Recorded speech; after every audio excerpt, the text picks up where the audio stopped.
তোমার বকুল ঠিকই আছে। আজও শ্রমিকেরা ধর্মঘট তুলে নিল না বকুল, কি করে যে চলবে? কাঁদছো কেন? জীবন দিয়েছেন তিনি, আহারও দিবেন তিনি। 3 দিন গেছে, আরো 2 দিন যাক না। সহজে কি আমরা মরে যাব ভেবেছো?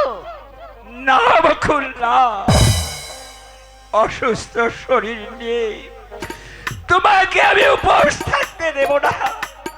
যেখান থেকে পারি যেমন করে হোক অন্তত 1 পা চাল। চাল আমি এনেছি দাদা। পাগল! বৌদি, সকালে গোপীদার মুখে বাজারে শুনলাম কারখানা বন্ধ হয়, আমার দাদা বেকার হয়ে পড়েছে। পাগল!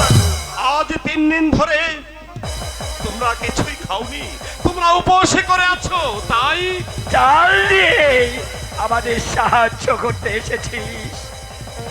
না খেয়ে মরে গেলেও কারো দয়ার টান নিয়ে আমরা বেঁচে থাকতে চাই না। দাদা